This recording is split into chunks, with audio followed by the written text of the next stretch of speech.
Përshëndetje të nderuar miqtë e mi, përshëndetje të dashur ndjekës. Ja ku po ritakohemi sot sërish së bashku në kanalin Monitor TV për të sjellur pranë jush diskutimet, ngjarjet, dinamizrat që po ndodhin në shtëpinë e Big Brotherit. Shumë pak orë, nuk do të them ditë tashmë, por shumë pak orë na ndajnë nga finalisti i dytë i këtij Big Brotherit, një përballje mes Eglit edhe Laert Vasilit, një përzgjedhje nga finalistja e parë Ozana Radi, në fakt një mekanizëm që për herë të parë po ndodh në Big Brother VIP, por qoftë edhe në për Big Brotherat e tjerë. Laerti, siç duket, e ka marrë me shumë intensitet këtë lloj nominimi. Gjesti po e provokon shumë gjatë orëve të vona mbrëmë të natës e vërejta, që gjesti e kishte me shaka situatën, e kishte me shaka provokimin, por Laerti e merr në personale edhe nuk arrihet dot që ta kupton se kjo gjëja që po ndodhen është në favor të gjithë Big Brotherit dhe nuk ka nevojë domethënë të ketë kaq shumë urrëtie. Pas fjalës së thënë ditën e djeshme ku u ofenduan fetarisht, konkretisht Laerti ofendoi Gjestin, produksioni e thërriti në dhomën e rrëfimit duke mos toleruar në asnjë mënyrë që një gjuhë e këtillë, fjalë përçarse, gjuhë urrëties të përdoret brenda në shtëpinë e Big Brotherit. Jemi në fund të këtij edicionit, pa marrë parasysh do të ketë një zarf të zi sot, apo do të ketë një dalje nesër, tashmë banorët do të largohen të gjithë nga ajo shtëpi. Janë vetëm 2 javë që po na ndajnë nga ky reality show dhe me patjetër që vllau i madh nuk është se mori ndonjë mas, por në prajmin e së martës do të diskutohet edhe do të flitet ashpër kundër drejt Laertit dhe të gjithë banorëve të cilët përdorin terme dhe përdorin gjuhë të këtillë brenda shtëpisë së Big Brotherit. Në javët e para të qëndrimit në shtëpi, Laerti dhe Gjesti kishin një marrëdhënie neutrale, her pas here të shoqëruar me batuta e biseda shoqërore. Nuk kishin konflikte të drejtë për drejta dhe i ruanin kufijtë e respektit të ndërsjellët. Në fakt kjo ka qenë fillimi. Në fillim ditët e para një herë patën një përplasje të madhe, më pas Laerti dhe Gjesti filluan që të afrohen shumë.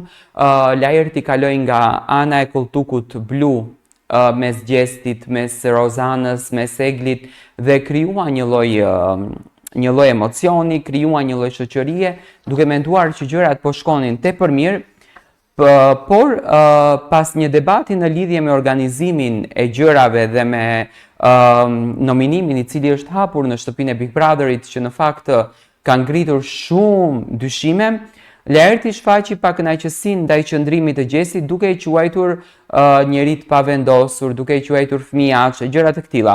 Kjo ishte pika e parë ku ndje një distancim i qartë mes tyre.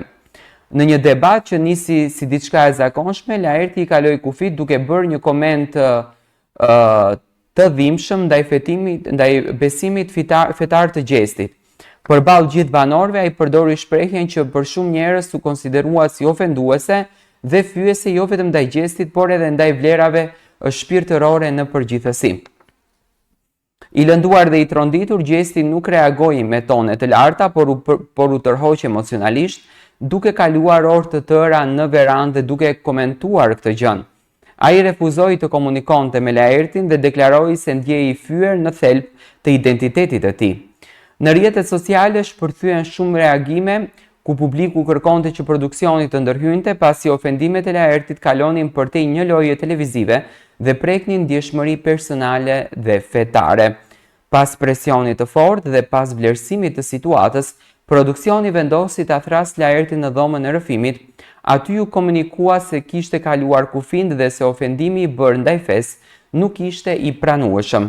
Ju kërkua të reflektonte dhe nëse do të vazhdonte qëndrimin në shtëpi, duhej të kërkonte falje Gjestit publikisht. Laerti doli në verandë, u pozicionua konkretisht te banaku dhe me një ton të rezervuar i kërkoi falje Gjestit. Ai tha se nuk e kishte pasur qëllim të fyej, por nëse e ka lënduar, e ndjente për detyrë të tërhiqte fjalët. Gjesti e pranoi formalisht faljen, por theksoi se marrëdhënia mes tyre nuk mund të rikthehej në normalitet. Ai u shpreh, nuk më dhëm fjalët që më the, më dhëm vendi prej nga erdhën. Falja ime është për qetësinë time, jo për afrimin me ty. Pas këtij incidenti, Laerti u përball me kritika të ashpra nga një pjesë e publikut dhe u vu në një shënjestër e si pasojë e humbjes së besimit dhe respektit të ndërcjellët. Gjesti nga ana tjetër fitoi një simpatin e publikut për qetësinë dhe dinjitetin me të cilën e përballoi situatën. Do me thënë, unë risolla edhe një herë këtë temën pranë jush për të treguar atë se në fakt çfarë ndodhi. Laerti tashmë nuk e di shumë bukur se çfarë gabimi ka bërë. Edhe natën e mbrëmshme ai u provokua pak nga gjesti dhe gjesti i tha Eglit që kuptohe se sa keq që ka marrë Laerti këtë nominimin, nga që non stop po del nga vetja, nga që non stop po del nga njeriu që është, me një fjalë të vogël, do me thënë aty nuk kuptoj që Laertin e provokon vetëm situata, do me thënë vetëm të qenurit në nominim, kok më kok me gjestin, Laerti ka dilema se kush do t'jetë finalisti i dytë. Me pa tjetër njeriu i Laertit nga bagazhi që ka nuk e pranon do që të jetë Egli.